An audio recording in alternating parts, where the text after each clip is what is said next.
নামাজে একই রাকাতে সূরা ফাতিহা পড়ার পর 3 বার সূরা ইখলাস পড়া যাবে কিনা? খুবই দরকারি একটা প্রশ্ন।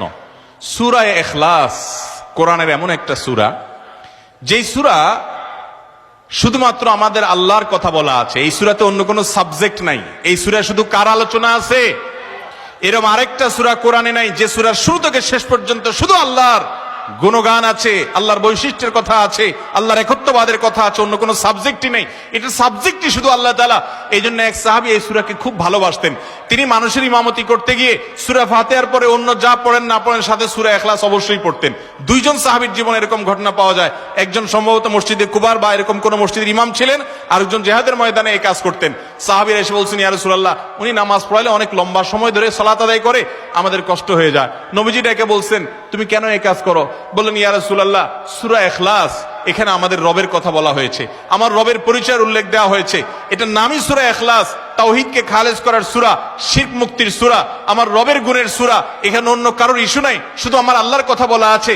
এই জন্য সূরার মর্মটা, এর অর্থটা আমাকে খুব স্পর্শ করে, আমার খুব ভালো লাগে।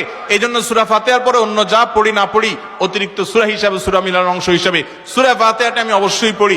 নবী করিম সাল্লাল্লাহু আলাইহি সাল্লাম বলেছেন, এই সূরার ভালোবাসায় তোমাকে জান্নাতে নিয়ে যাবে।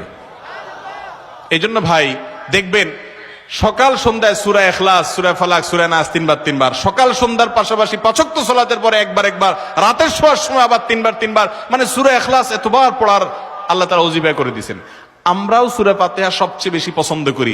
এই মজলিসে যত লোক আছেন, আমার বিশ্বাস বেশিরভাগ মানুষ সূরা ইখলাসকে মহব্বত করেন, তবে সেটা ওই সাহাবীর মহব্বত করে না, নামাজ শর্ট করার জন্য।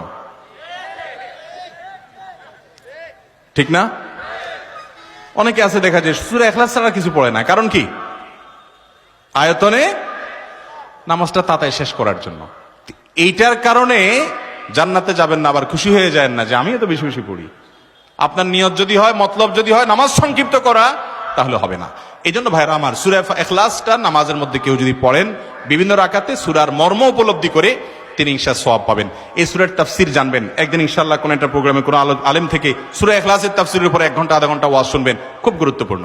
সূরা ইখলাস এটা যদি কেউ 3 বার 4 বার 5 বার পড়ে, শুধু সূরা ইখলাস না, অন্য সূরাও, সূরা ফাতিহার পরে আপনি সূরা ইখলাস 3 বার পড়লেন, সূরা ইযা জা 2 বার পড়লেন, অন্য সূরা 3 বার পড়লেন, কোনটা রিপিট করলেন, একই আয়াত বারবার পড়লেন, এটাতে কোনো অসুবিধা হবে না।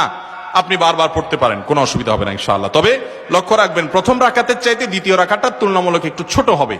হ্যাঁ, আয়তনে পরিমাণে একটু ছোট হবে, এটাই সুন্নাহ। নবী করিম সাল্লাল্লাহু আলাইহি ওয়াসাল্লাম প্রথম রাকাত যদি 2 মিনিট ধরে পড়তেন, দ্বিতীয় রাকাত 1.5 মিনিট, অর্থাৎ একটু কমায়া পড়তেন, এটাই তার সুন্নাহ ছিল।